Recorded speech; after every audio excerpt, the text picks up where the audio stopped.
I'm Jerusalem Rivera-Wilson, and this is Community Conversations, Grading for Equity, Rethinking Grades in K-12 Schools. Today, we have the pleasure of talking about a difficult topic that is happening in schools today. And unfortunately, Dr. Elaine will not be able to join us, so I will be doing the greeting for the School of Education.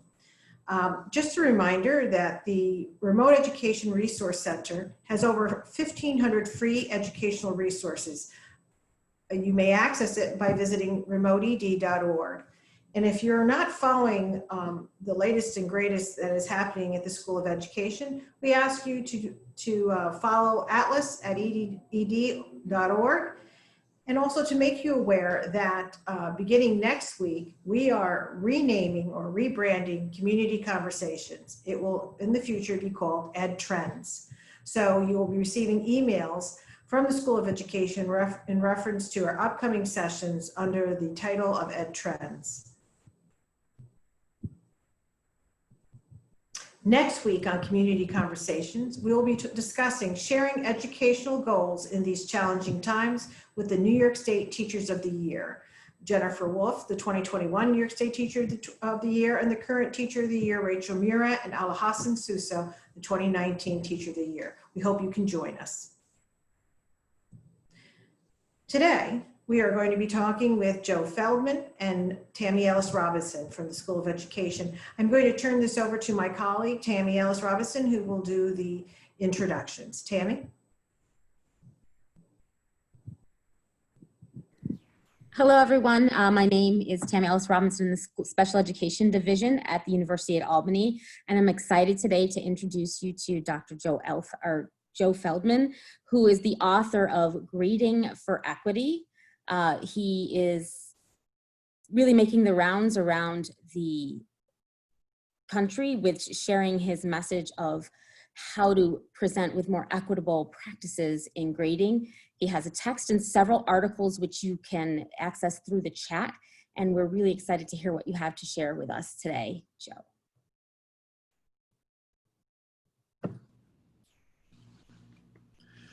Great. Well, thank you, Dr. Ellis Robinson, for inviting me and Jerry as well.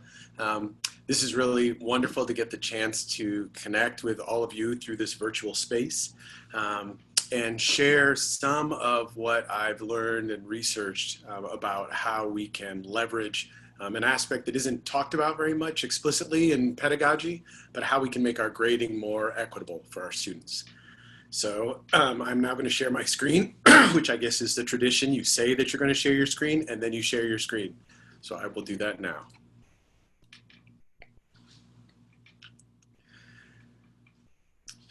And it's wonderful that Atlas is sharing the work of so many great practitioners, seeing what's coming up next and having Teachers of the Year speak about how they're thinking about teaching and learning during this time. I'm grateful to be part of this series and so appreciate the work that the University of Albany is doing in this and Atlas in particular.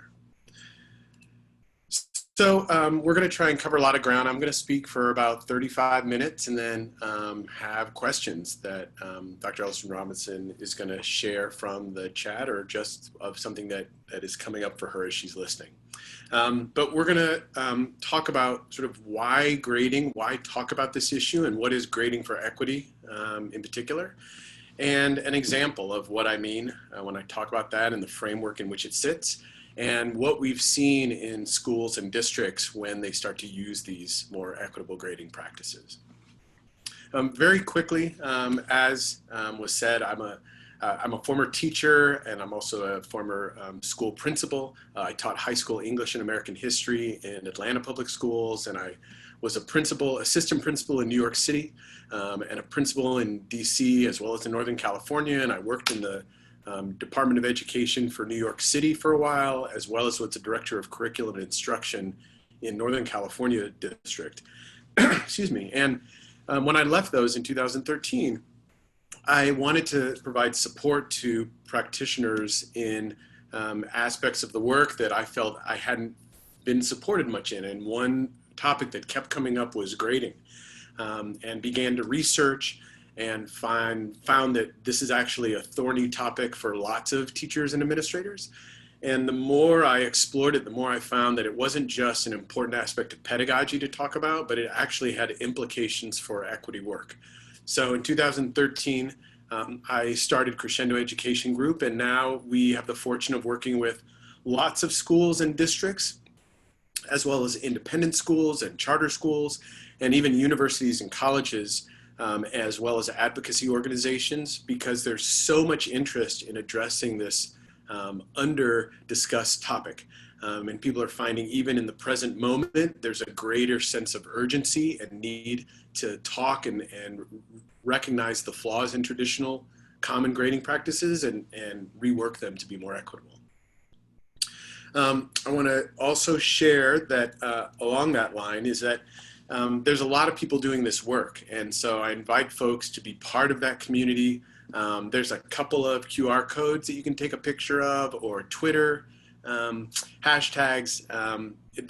It's important not to feel alone, even though it can feel like that when you're trying to what feels like push a boulder up a big hill. There's a lot of folks thinking about this work now. So we're going to try and address three different things today. One is just, I want to help people understand what the history is of traditional grading and the impact of those practices, give an overview of the pillars, and an example and the impact, as I said earlier. So why grading? There's so many aspects of our work to talk about, particularly now. And especially because I think a lot of people think that grading is just this simple thing. You are, adding up the points earned over the points possible, and poof, you get a percent and a grade, and that's it. And teachers are really just calling balls and strikes. But we know that grading is a lot more complex than that. Even when we talk about grading, there's a lot of embedded decisions within that, like what are the categories and how much do I weight them, and what are the scales I use, and how many points do people get, and what do I do when the work doesn't come in the way I had hoped? What are the implications for the grade? And really, ultimately, what do I include and not in the grade?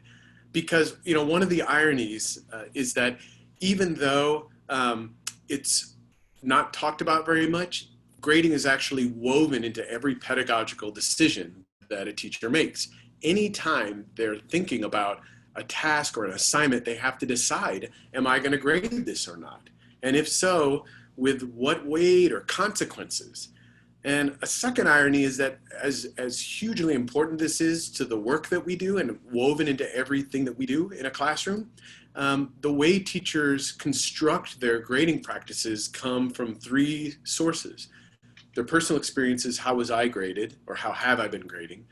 What's the culture? What department chair gave me a piece of paper when I joined the school that said this is what we do, or the grading software? But there's almost no support any of us get in how to grade in our graduate training programs, in onboarding and professional development. Even when you're getting a new curriculum, there's very little discussion about how do you grade it. And so most of us really have no choice but to replicate how we were graded. Even things like, well, if you completed your homework, I'll drop to the lowest grade. And that seems reasonable. There's no research behind it. No one taught us that that was the most effective way to generate high quality learning and teaching, but it just felt right because we had nothing else to rely on. And as we know, what's particularly important about grades is that they are the source of major decisions made about students, including who gets the supports and who gets to get awards and be on different tracks, advanced tracks. Those are all based on grades, as well as who gets to participate in sports and other activities outside the day. Even in many states, you can't get a work permit if you don't have a minimum GPA, and insurance rates are dictated by GPAs. So sometimes family income is even implicated by the grades that their children get. And of course, all college acceptance and financial aid. And a third irony is that as important as this is, and as much as we are hungry and need to talk about it, if an administrator comes up to a teacher and says, oh, I wonder, could we talk about your grading for a minute? The first response by the teacher is not, oh, what a wonderful opportunity. It is, just stand back. What parent called you? What are you about to make me do? Or like, oh no, like now my job is at risk. I did something horribly wrong. Or like, all right, here's one more thing. I'm going to get one more bit of pressure to do something that, is not something the administrator should even talk to me about. And so it's really important that we normalize these discussions, because even over the last century of our schools, we've had major tectonic changes. We've unbolted the desks, which was huge actually, because people thought if you unbolted the desk, students would just run around amok, unfettered. And the way students access information is totally different. And the way that students interact with information or demonstrate what they know is totally different. And yet, report cards are almost identical. The one on the left is from 1918, and the one on the right is a century later. Letter, letter, letter, and some cumulative description.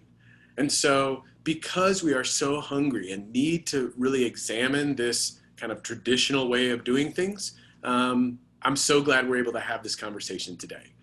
I love this quote by this education historian, which is that grading remains a central feature of nearly every student's and teacher's school experience. As such, it can be easy to perceive them as fixed and inevitable without an origin or evolution. And an effect of this is that despite their limitations, grades are often accepted quite uncritically by all parties involved. So a big part of this work is bringing a critical eye, bringing a critical eye to grading. And why should we think about it in terms of equity? Well, I know that I can imagine actually that many of you have had many conversations about equity.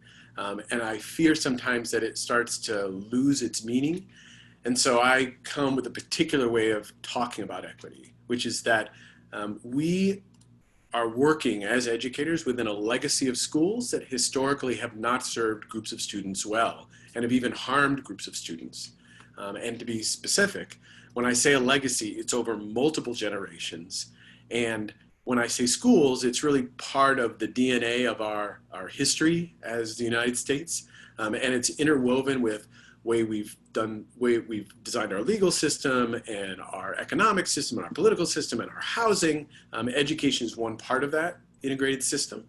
And when I say groups of students, in particular, I mean children of color, particularly Black and brown kids, students whose families are low income, who have special needs or whose first language is not English. We as educators in this system have not served those students well and have even harmed them. And what that has looked like and continues in many cases to look like is that those groups have been denied or excluded from accessing aspects of our schools. High quality teaching and college pathways, and even sort of non-academic aspects of our schools, like the dignity and ownership and voice that we allow those communities in decisions that we make.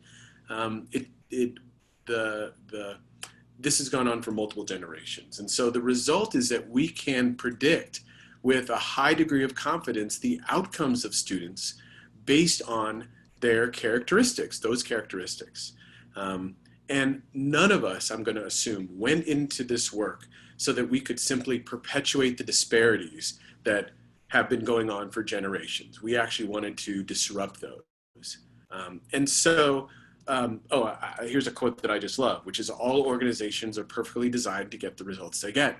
I would argue that our schools are actually designed to have the achievement and opportunity gaps because of when they were created, who they were created for, who was doing the creating, particularly white upper class men, which brought white supremacy and certain beliefs about what the way people should be, and we want to assimilate everybody who comes into our schools to be of a certain type.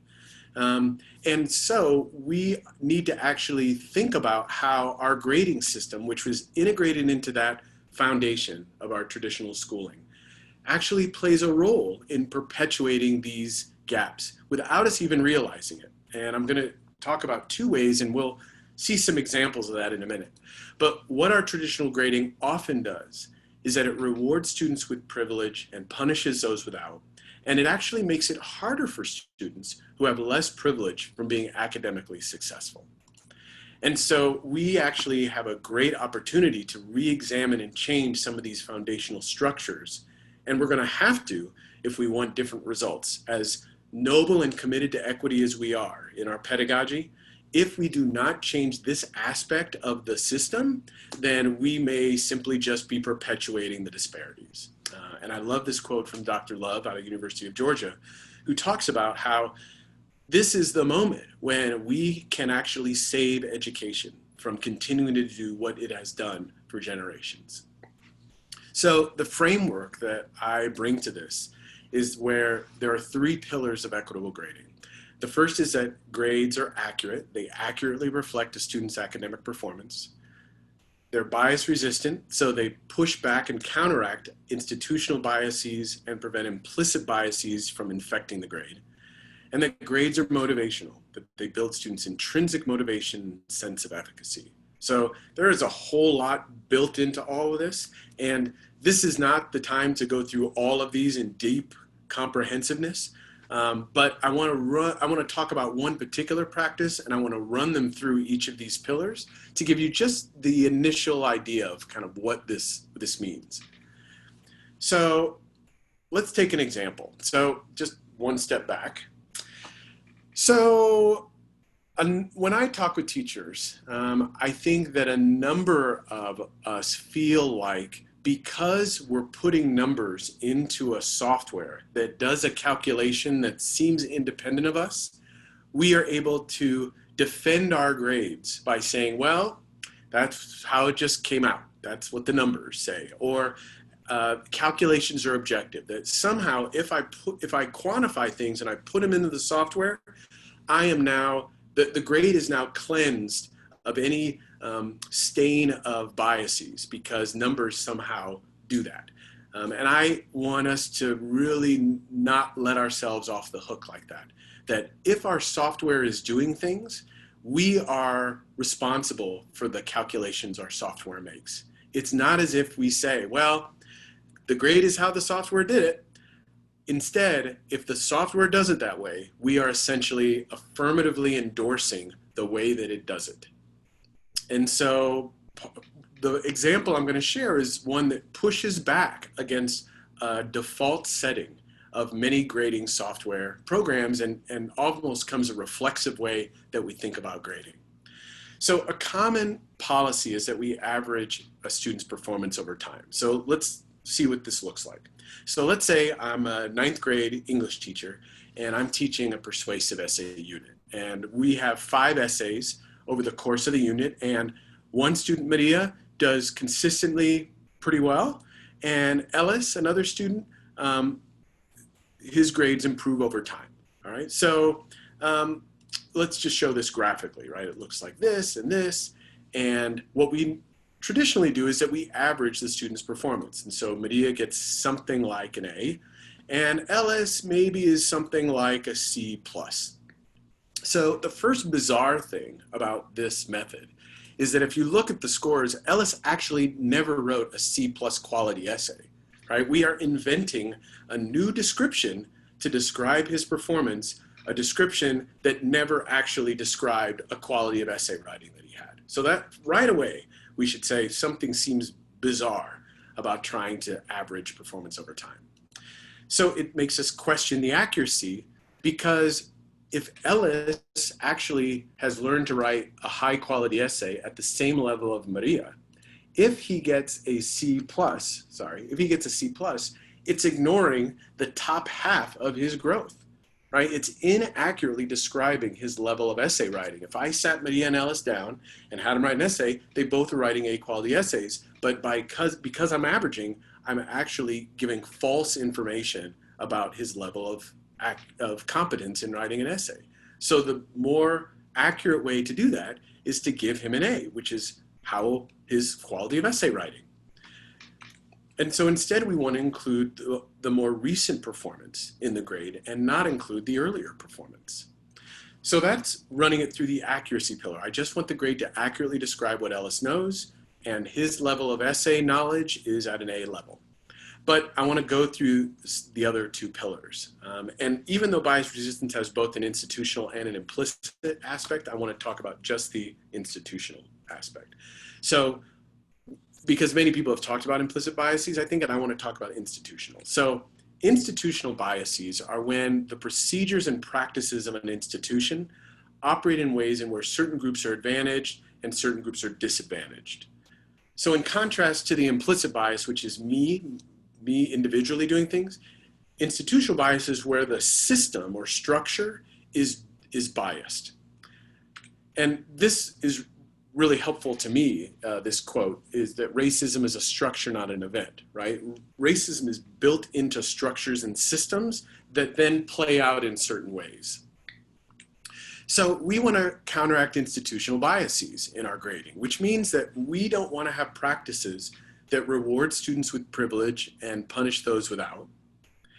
And in fact, we want to recognize and support students who have weaker education background and fewer support systems, and who have more negative experiences and may have even experienced trauma from schools and other institutions of power, right? We have students who are coming into our buildings who have experienced over years harm and injury, psychological or otherwise, from other institutions in our system. And so we want to have grading that counteracts that, because they are ready to be harmed more. And we then need to really push back against that. So averaging performance over time, you say, whoa, like how can there be institutional biases in averaging performance? It's just a calculation, right?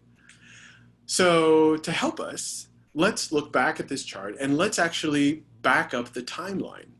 So let's say the summer before 9th grade, Maria, her parents, knew about a summer writing program at the local community college. And they were like, great, let's enroll her. They had the money, they had the transportation, she didn't have other responsibilities. And so she enrolls in that summer program. And one of the things they taught, fortunately, was how to write a persuasive essay. So she came in not knowing how to write it. And then she learned. It was a great program. She walks into your classroom and she's writing great quality essays, right? She wasn't born knowing how to write essays. She learned it somewhere. And so we are arbitrarily saying that the timeline for her learning started when she entered the class and extends to the end of the unit. And we give her the A, right? We are not averaging all of her learning. We're only averaging the time she was in our class. Ellis wasn't in that program. His parents couldn't afford it, or his caregivers couldn't afford it, or he had to get a job, or he was living with his grandparents in North Carolina, or he had to take care of younger siblings, whatever. He doesn't enroll in that program. He comes into your classroom, is at the same level of media, and he learns, right? He does everything that's asked of him. But when we are averaging, we are saying only averaging over this amount of time. And what that does is it disproportionately hurts students who come in with weaker education backgrounds. And so instead what we should do is we should say, okay, Ellis, you got the C+, but I'm not going to make it harder for you to be successful because you came in with less. Because you were able to write a high quality essay just like Medea can, you should get the same grade as Medea. And so instead, that's why we include only the most recent performance. All right. And I know this is like, whoa, I'm going to keep going though. And that's thinking about motivation. I'm sure people are saying like, well, if we do that, students won't do the early work, right? But I want to talk about how this method actually increases motivation of students, because we know that the story is not usually this, right? The story usually is that Ellis gets his first essay back and he gets the D or D-. And it's not a surprise to him. He knows he can't write an essay. And now he knows that he's going to have to achieve perfection to pull that up. The hole is already dug. And so Ellis is like, well, yep, I've never been a good writer, and sure enough. And so Ellis is like, what's the point? I'm going to have to just dig to get out of this. And I don't know how to do this. And so he backs out and just sometimes gets an F or drops out or something like that, drops the course. And it really, that pattern is what we know from decades on how students are motivated. So one quote here by Geneva Gay, who's written about cultural responsiveness for decades, who talks about each failure confirms what they already know about the task, that they can't do it. And Guskey writes that instead of prompting greater effort, low grades more often cause students to withdraw from learning. In fact, there is no evidence that by assigning a low grade, you motivate students to do better. The only evidence is very slim, and it says if a student always got A's and now they get a B, they're going to work as hard as they can to get out of that. But all the rest of the evidence shows that for everybody else, low grades do not motivate. And the particular problem is that we say, because of Carol Dweck's work and many others, oh, it's great to make mistakes. Like, we love mistakes, and you have to make mistakes in order to learn. And yet, our grading contradicts this oftentimes, right? We say, oh, Ellis, make lots of mistakes, that's wonderful. And we're going to penalize you if you make them, because every mistake is going to count. Even if you learned from all your mistakes, Ellis, in those early essays, it still is going to count against you in the calculation. And instead, what we should say to Ellis is, if you make mistakes, fantastic. We're not going to hold them against you if you learn from them. And so we give him the A that he deserves, because that way we show that we are not punishing him for the mistakes he made earlier. And in that way, growth mindset isn't just this talking point, like you can always do better, you can always do better. We're actually now building it into the way that we grade. This is from a couple of teachers who use this strategy. One kid started late in the class, was scoring low, was playing catch up. For the first time, I was giving him hope that he could pass. And it makes a huge difference when you have hope. They don't give up, and it changes the dynamic. And we may feel like, oh, subtracting points or giving low grades will motivate. It doesn't hold a candle to hope. I could show you one more quote from a student on this. I'll let you just read it yourself.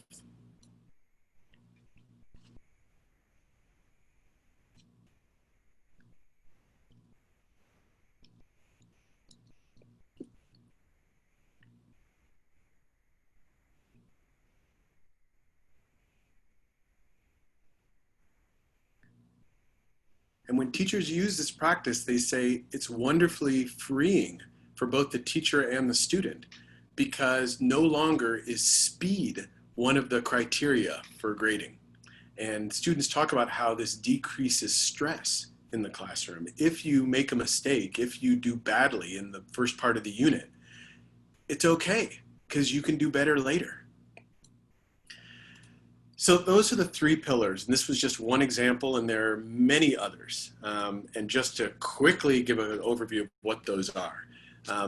It's where the grade doesn't include things like the 0 to 100 scale, or participation, or performance on formative assessments, and no group grading or extra credit.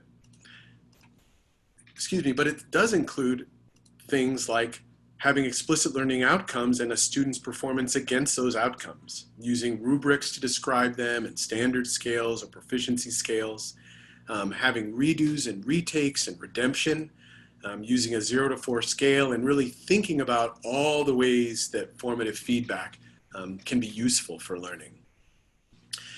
And the last thing I'll talk about very quickly is just sort of what we've seen in schools and even classrooms where people are starting to do this work.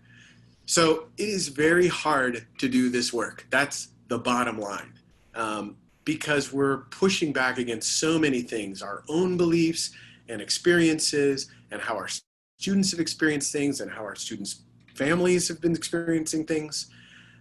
There's power dynamics going on all the time in grading anyway, and the implications of changing those. So many teachers have said, oh my gosh, using the more recent performance is so much better. And now I'm really grappling with the idea that for many years, what was I doing?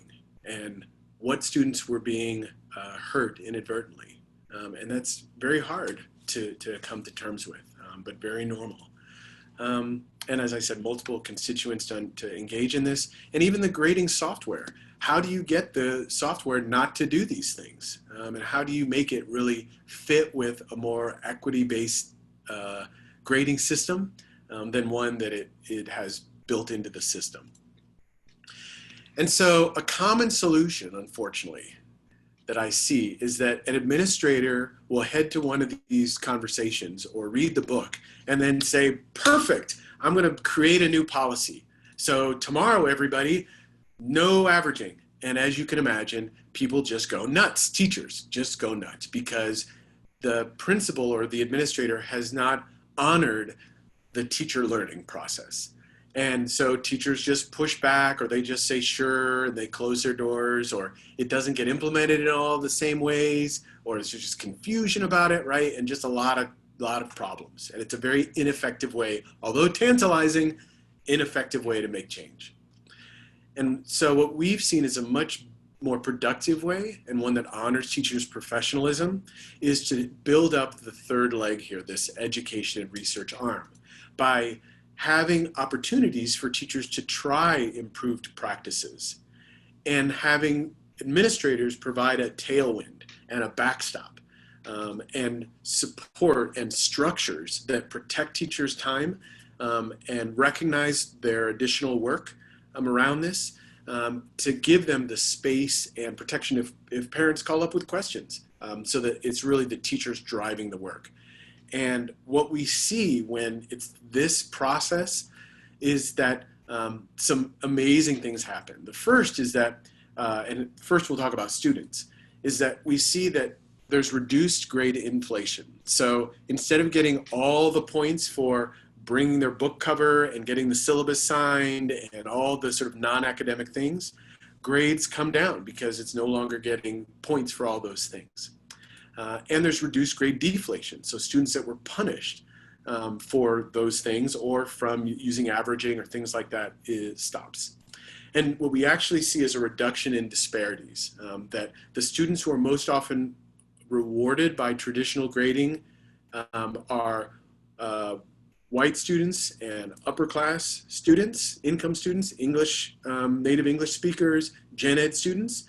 And the students who were most often hurt by traditional grading and whose performance rises are students with special needs, English learners, low income families, kids, and Black and brown kids. We see it consistently across contexts. And for those who value standardized tests, and I think they are of some value, but I'm not an unabashed supporter, what we do see is that the relationship between teacher-assigned grades and standardized test scores becomes more strongly correlated.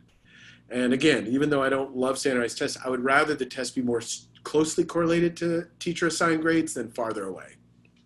And we see that happen. Students talk about how they're more motivated and have more hope and there's less stress, and they don't talk about points so much. All the haggling all disappears. And they talk about their progress in terms of growth. They don't say I'm 2 points away from an A. They say, if I know how to use negative exponents using the distributive property, I'll have an A, which is just music to our ears, or at least math teachers for the people who I think best understand what I'm talking about. I barely do. And their relationships with their teachers is much stronger. Teachers talk about how this causes a lot of disequilibrium and guilt and anger and frustration and hope. And ultimately, they feel like they have a lot more confidence in the accuracy and equity of their grades. And they don't argue with families as much. There isn't the haggling happening. And they can actually allocate time to curriculum design and self-care rather than every day entering, did the student do the participation points of 5 points? Every day I'm entering a score from 0 to 5 for every one of my 170 students. And what can happen over multiple years, actually, let me show you this quote first, very typical of teachers. This challenges what I've learned to do as a teacher in terms of what I think students need to know, what they need to show back to me, and how to grade them. It feels important, messy, and uncomfortable. It's, oh my gosh, look what I've been doing. I don't blame myself because I didn't know any better. I did what was done to me.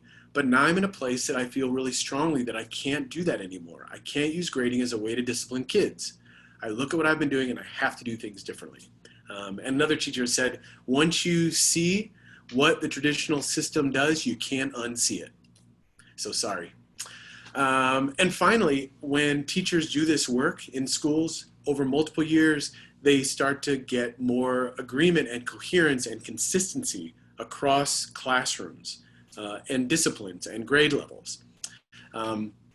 And you can see some of the messiness of this work, but it's something that couldn't be achieved from the administrator just issuing an edict.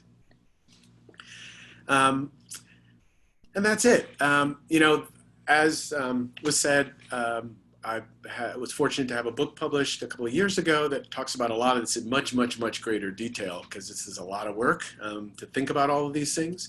There's also an online course, and Twitter conversations. And so I really am so thankful for everyone for being part of this, and really look forward to your questions as you continue to think about and pursue this work. So thank you. There's never room to do the clapping and then unmute at the same time. Thank you so much. So if people will begin to share their questions in the chat, I see that Dr. Lane is here now. Dr. Lane, were you able to meet and be part of our Grading for Equity? Delighted to be able to be here. Sorry I was a few minutes late, but I was able to catch most of it. Joe, thank you for sharing with us. It was great. Thank you. Thank you for coming. So as we're waiting for our participants to share some of their questions in the chat, which I will ask of you, I wonder if we could start with, something that you and I talked about just briefly before the session, and that is, what are some ways to think about equitable grading specifically during the pandemic and remote learning? Yeah, so as you can imagine, everybody's saying, well, gosh, how do we grade during this crazy, crazy time? And students are facing multiple stressors all at the same time, right? The health and safety of their family members, financial instability potentially for our Black and brown students, particularly Black students, all of the sort of very public discussion of the many generations of violence is now much more in the public conversation. So they're seeing lots of it everywhere. And like just the fear of what this will do to them and trying to learn remotely. So we all know this is crazy time. And people are saying, well, like, how do we do pandemic grading? And my response is that there isn't pandemic and non-pandemic grading. It is equitable grading applies now. And the things that you're learning how to do apply after this is over. So, for example, many teachers may in the past have said, well, I do participation points, 5 points every day or something like that. Well, when you're doing it remotely, you can't. There's no way you can even know. And you can't even want to measure engagement, which is like, is the student looking at me? Because there are some students who the internet isn't as stable, or the bandwidth isn't as stable, or they've got 4 people trying to get on Zoom calls and they only have 1 computer, or they're taking care of younger siblings, or they need to get a job. Like there's all these things, these factors that are influencing student performance that schools normally can mitigate, but now we can't. And so there is no justification, and teachers know this, to penalize students for things outside their control. So how can we make grading more purely representative of their knowledge, not their behavior or the things going on in their environments? So I think that thinking about how can I make my grading equitable is really, it's the time to do that is now. If we're ever going to really understand how traditional grading is inapplicable and makes our job harder and student learning harder, now is when we recognize it. So it's really the perfect time to start thinking about this kind of work. Did I answer your question? Yes, thank you. So thinking about you mentioned leaving out elements that are not part of what our expectations are specifically for the academic outcomes. What would you say, or how can we think about the soft skills or professional skills that teachers have often thought are exemplified by measuring and evaluating? How do we teach those skills and develop those skills if they're not part of our grading context? Yeah, so this comes up all the time. So thanks for asking. So I'm going to take one step back in that I think that teachers feel like the grading is the locus of their power. And if something doesn't get a grade, it doesn't have value. And I want to get us to think a little more broadly than that, that there are lots of ways that students can get feedback from us and learn things without the feedback being solely in the form of a grade. An example I give is that, if a student is a fantastic performer in a group, like that you can just see you're watching and you're stopping into the breakout group, and they really help manage it in a way you haven't seen before, you can give them 5 points. But if you call them separately and say, I have never been more proud of you when you did X, Y, and Z, and I'm actually going to write a short email to your caregiver.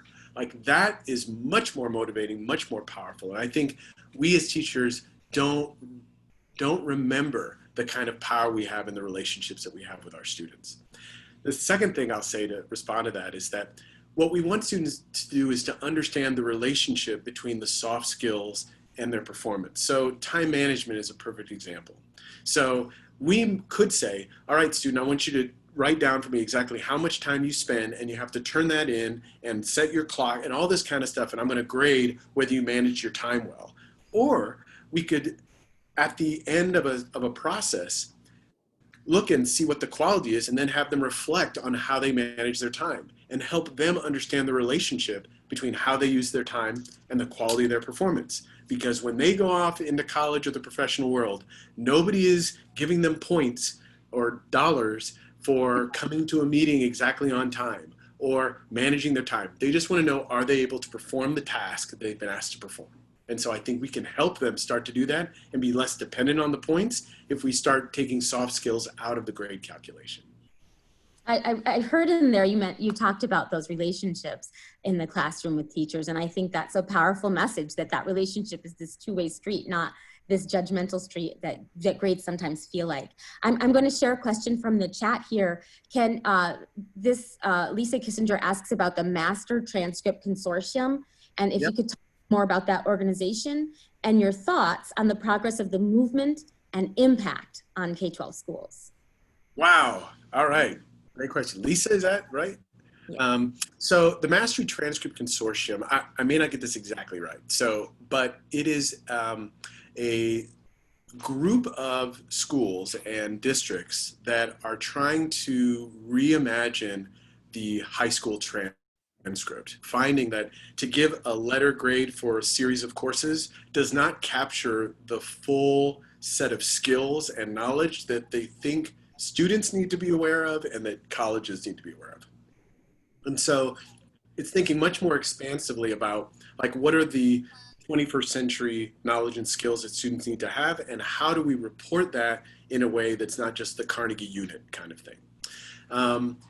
It was started by mostly independent schools and is now expanded into more public institutions too, public schools too, which I think is great. And a high number of post-secondary colleges and universities are working with them to recognize it and are very open to it, including, like, a bunch of the elite ones as well as the not elite. So I think there's a lot of promise in that. I think that there's a lot more. When I did this when I started in 2013, there were a lot fewer people asking about it than now. Now, I mean, I get 2-3 emails a day. There are articles coming out all the time with people hungry for this work, because it is one of the last frontiers of equity work, I think, in thinking about structures and not just sort of personalities. And I don't mean to minimize the reflection and deep work that particularly white people have to think about what equity looks like in their classrooms and schools. But beyond recognizing biases and mitigating those and sort of figuring out what that means in a classroom and curriculum design, thinking about how do we grade in ways that align with equity work, I think is now sort of the big topic that people feel like they're ready to tackle. Thank you. Another question from the chat from Elizabeth Wood. She's interested in more information on how teachers can support that intrinsic motivation rather than using grades. We know good grading practices motivate intrinsically, she says, but might there be a solution to help teachers find other classroom management strategies? Yeah, so I am not an expert on classroom management strategies, first of all. There are a lot of great people out there who are very, very good at it. But I'll go back to what you were just mentioning around relationships. that the way that we can build, let me actually start from another place, building trusting, cooperative relationships, respectful relationships will give us a lot, will leverage behavior management in a way that is much more productive and fulfilling, frankly, as educators, than to control with points. And so what are the ways that we can build those relationships? We can build them through cultural responsive curriculum and cultural responsive teaching, where students are recognizing that the teacher sees them and sees their background and values those backgrounds. We can also do it in the structures we create. So how do we think about restorative justice in schools rather than just discipline? And how do we think about grading? And it is really astonishing to hear students and teachers talk about how just changing the way they grade changes the relationship, because that is where the source of a teacher's power, ultimate power is over the student, is in the grade. And once that opens up and it becomes more transparent to students and more understanding and recognizing how learning happens and not so controlling, students just blossom. And I think it surprises teachers. I mean, a lot of teachers will say, like, I believed that if I didn't give points for homework, students wouldn't do it, for example. And then they try equitable grading strategies where homework isn't included in the grade, and they are blown away that students continue to do it, some do more, and they know that all the information they get back is accurate and valid, because students don't need to copy anymore because there's no incentive to copy. So they know that all the homework they're getting is actually what the students know. And they feel like, oh my gosh, like finally I'm free to use homework as a formative assessment tool because I'm not including in the grade. And students love it, and they're more honest with me, and they tell me they couldn't get it done and they're gonna try to do it later, or they didn't understand it, and it's all okay. Like the pressure drops, the trust improves. So all those things I think can help build intrinsic motivation and really a sense of self-efficacy and belief in themselves, which is really what we're trying to have happen anyway. Absolutely. What a hopeful message and opportunity for teachers to engage in the ways they want to. You know, that's why they went into teaching to begin with. Did you found in the schools that you've worked with that there needs to be an explanation to colleges or spaces where they're sending their grades as to why they may or may not sort of cap out lower than they have in the past, or anything of that sort? Yeah, so, you know, every high school has an opportunity to create a school profile that they send along with transcripts. And so many have used the opportunity when they've reformed and made their grading better is to include that kind of information. And I have not done an exhaustive study of admissions officers, but whenever I see one, I run up to them, or I guess you can't run up to anybody nowadays. You know, I get close to them or try and contact them. They talk about how they know that grading is incredibly variable within a school, to say nothing of across schools and districts. And so they appreciate knowing exactly on what the grade is based. And that information actually is much more helpful to them than the omnibus grade they get from a lot of schools, where the grade is just could come from anywhere, from any ratio of percentages and categories. They feel so much better knowing, oh, you've got standards, and if you're explicit about those, and the grade represents a student's level of mastery of the course standards for that course. Thank you. So yes, I think there's opportunities for schools to communicate these ideas to colleges in a way that really help students and not harm them. Which is really what the whole point is of reporting those grades from schools to the colleges. So we're listening to this. What are some, if a school or faculty wants to start this work, what is a good place for them to start? Yeah, so every school is different, and district is different and have different contexts. Some schools start with just sharing an article, right? The principal shares an article with the whole staff and says, hey, this is something I've been reading. And she says, you know, I'd love to have a discussion if anybody's interested. Here's when I want to set up the meeting.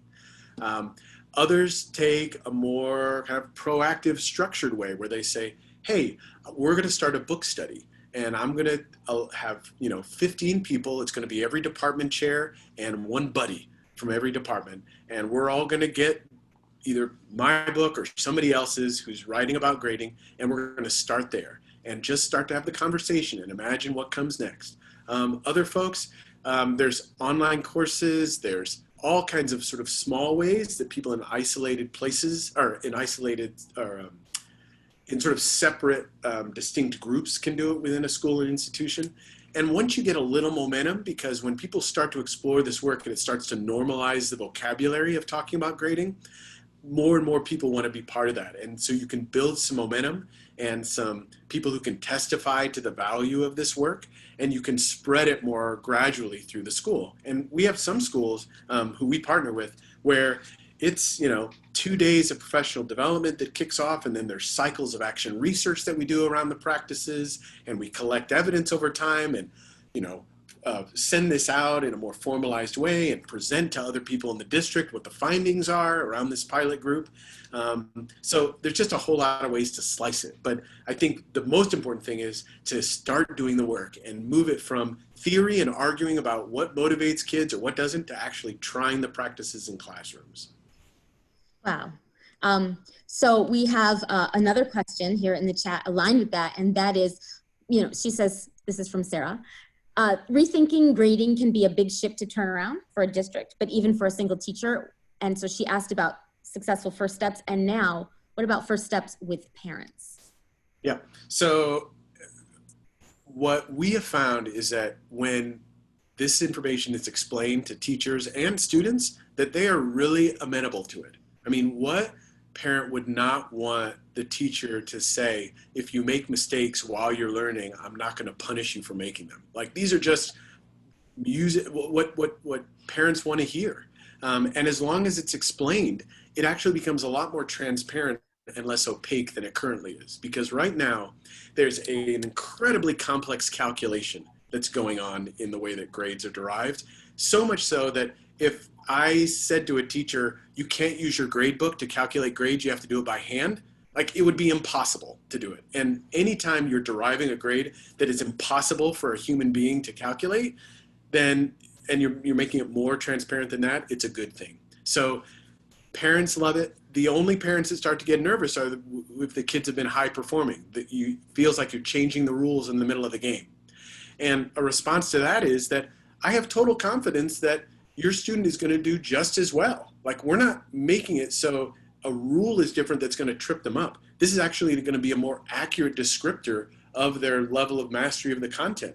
We may actually not have been as honest or as clear in what we were communicating in the past, and we're going to be more clear now. And it's usually a lot of teachers, in my experience, it's harder for teachers to change than for caregivers and students. And sometimes teachers are just shocked how much easier it is to convince other people than it was for them to be convinced. So we also have questions, a few specific ones. Teachers who may be navigating this space sort of separate from administrative support, and specifically new teachers who are entering the field. Yeah, it's hard. A lot of teachers talk about how they are trying to convince their administrator to get on board with this. And the best advice I have is to gift them the book or send them an article, or even better, sit down and show them evidence and say, look, I tried this practice of doing retakes, and this is what happened, and this is how the students responded, and I did this survey afterwards, and this is what happened. If you can get people in your department to do it, I mean, some administrator, having been one, administrators don't want to get too far out in front, and they don't want to take a whole lot of hits from sticking their nose out, especially if your district context is one where that's not encouraged.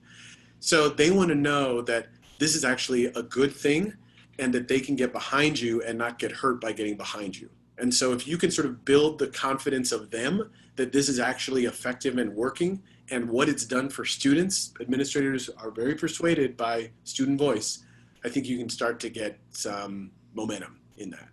I can't remember the second. New teachers. Oh, new teachers. So you got a lot on your plate. So and I would actually say this to the veteran teachers too, I wouldn't try and overdo all of these practices at once, that it's just too massive. And I would pick one small thing to try. So maybe the new teacher is going to say, okay, even though my cooperating teacher when I was learning did extra credit, I'm not going to give extra credit. I'm going to try not doing that. Or I'm going to try, if I have 2 quizzes and a test, I'm going to tell the students that if they do better on the test than the quizzes, I'm going to replace the quiz grades, right? Just little things like that. So because you're having to do a whole lot this first year, and so if you can do small chunks, that probably will be a lot better for you. And same with the veterans. Don't overhaul the whole apple cart at once.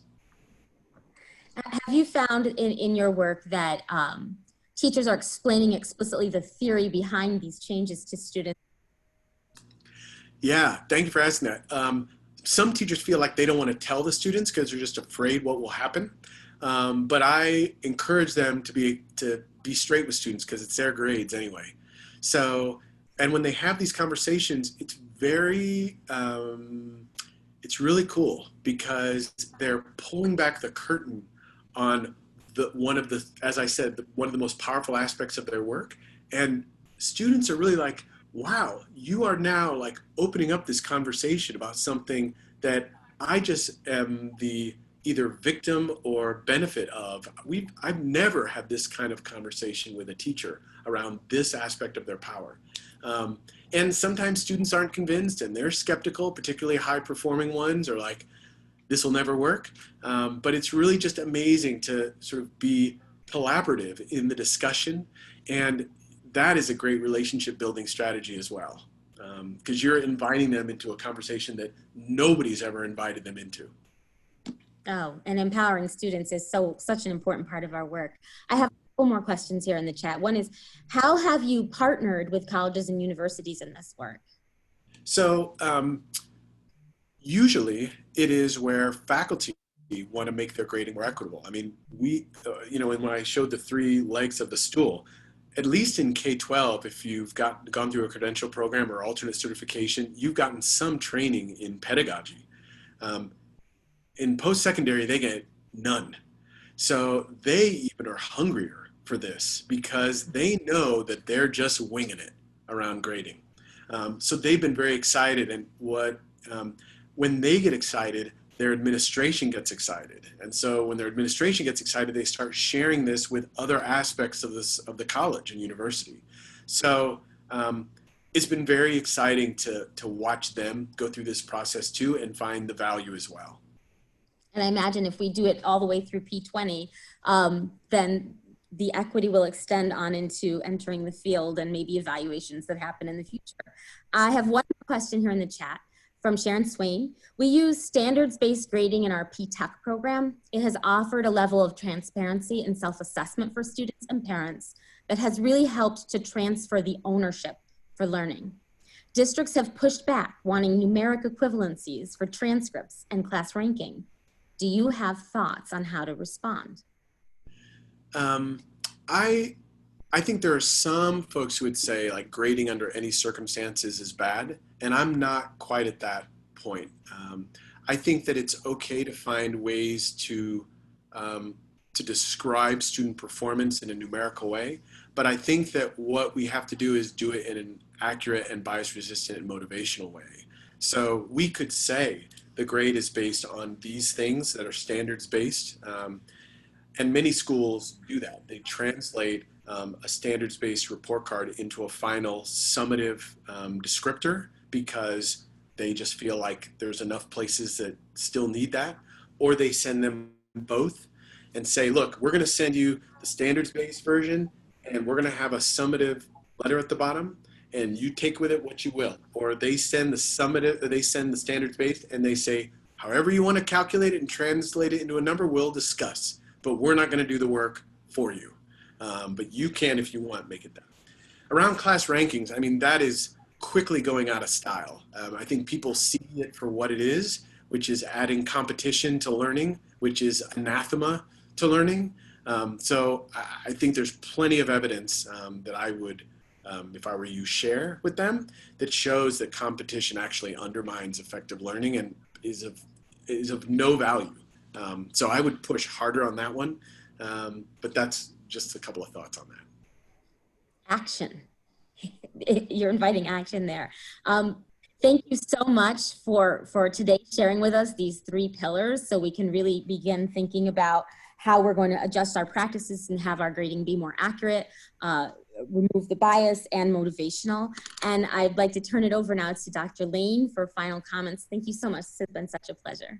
Thank you. Well, thank you, Tammy. And Joe, thank you. This was incredibly powerful. I'm so glad I was able to turn in and learn from you. I've done other work in data analytics, and we know that the biases we see in numbers, which would often help make us think we're objective, really are subjective because we put values on them, right? And they represent what we're thinking. So to hear you talk about that was incredibly powerful, and your framework, I think, was incredibly important. And it's a conversation we're having in our own School of Education about how we can become more inclusive in the way that we work with students. And obviously this conversation is important in K-12, also important in higher ed. So appreciate you joining us for an hour.